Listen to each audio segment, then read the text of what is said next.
టైంలో అన్ని సైమల్టేనియస్ గా స్టార్ట్ చేశారు. ఇది తప్పిదం అని మేము అనేక సార్లు చెప్పాం. సేమ్ అదే విషయం ఇవాళ ఫస్ట్ స్లైడ్ అదే విషయం చూడండి.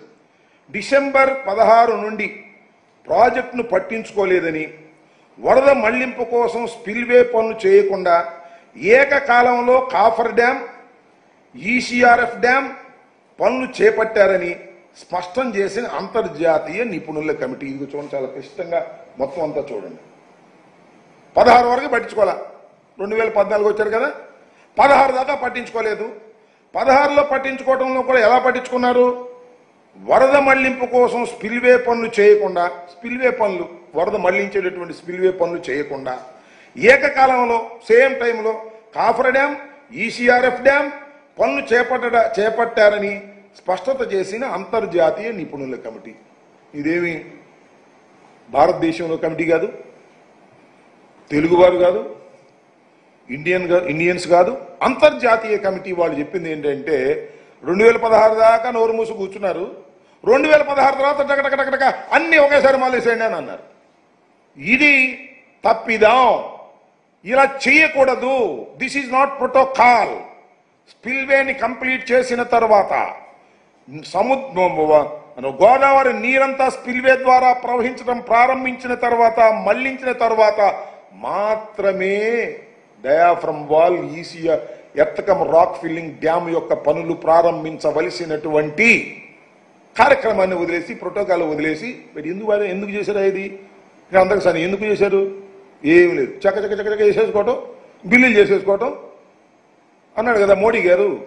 ఇప్పుడు ప్రధాని, అప్పుడు ప్రధాని మోడీ గారు అన్నారు కదా, ఏటీఎం లాగా దీన్ని ఉపయోగించుకోవాలి. చంద్రబాబు నాయుడు గారు ఈ ప్రాజెక్టుని, కేంద్ర ప్రభుత్వం చేయవలసినటువంటి ప్రాజెక్టుని రాష్ట్ర ప్రభుత్వమే చేస్తుందని కాళ్ళా ఏళ్లాబడి తెచ్చుకున్నది ఏమిటయ్యా అంటే, దీనిలో డబ్బులు మిగులుతాయనేటువంటి ఉద్దేశంతో, కరప్షన్కి అవకాశం ఉంటుందనే ఉద్దేశంతో కాంట్రాక్టర్లను, సొంత కాంట్రాక్టర్లను పెట్టుకొని వారి ద్వారా కమిషన్లు కాజేయాలనే దురుద్దేశంతో మాత్రమే. ఇక్కడ గమనించాలి, రాజశేఖర రెడ్డి గారు ఈ ప్రాజెక్టు ప్రారంభించింది ఎందుకు? రాజశేఖర రెడ్డి గారు ఈ ప్రాజెక్టు ప్రారంభించింది ఖచ్చితంగా ప్రతి నీటి బొట్టు కూడా ఆంధ్రప్రదేశ్లో ప్రవహించాలని, సస్యశ్యామలం కావాలని, తానికి రాయలసీమ నుంచి ఇక్కడ దాకా కూడా అన్నిటికీ ఉపయోగపడుతుంది ఈ ప్రాజెక్ట్ అనే ఉద్దేశంతో ఆయన ప్రారంభిస్తే, ఈయన దాన్ని డబ్బులు చేసుకోవడానికి వాడుకునేటటువంటి ప్రయత్నం చేసి పెద్ద పెద్ద పొంకాలుగా వారికి ఉన్నటువంటి ఈనాడులోను, ఆంధ్రజ్యోతిలోను, టీవీ5లోను జగన్మోహన్ రెడ్డి గారు దీన్ని సర్వనాశనం చేశాడు, చంద్రబాబు నాయుడు గారు దీన్ని అద్భుతంగా తయారు చేయడానికి ప్రయత్నం చేశారనేటువంటి మాట రాపించుకు నిజమనే భ్రమణ కల్పించే విధంగా ప్రయత్నం చేస్తాడు. ఇవాళ నిపుణుల కమిటీ చాలా స్పష్టంగా చెప్పింది, మీరు 16 దాకా ఎందుకు ప్రారంభించలేదు, 16 ప్రారంభించారనుకో అన్ని సైమల్టేనియస్గా ఎందుకు ప్రారంభించారు అనేటువంటి మాట చాలా స్పష్టంగా దీనిలో చెప్పింది. ఇక్కడ ఒక మాట చెప్పాలి, ఇది అంతర్జాతీయ కమిటీ అయిపోయింది, కానీ ఇదే మన ఆంధ్ర రాష్ట్ర కమిటీనో లేకపోతే ఇండియాలో ఎక్కడైనా కమిటీ అయితే అన్ని వ్యవస్థలను మేనేజ్ చేసినట్టు చంద్రబాబు నాయుడు గారు దీన్ని మేనేజ్ చేసేవాడు.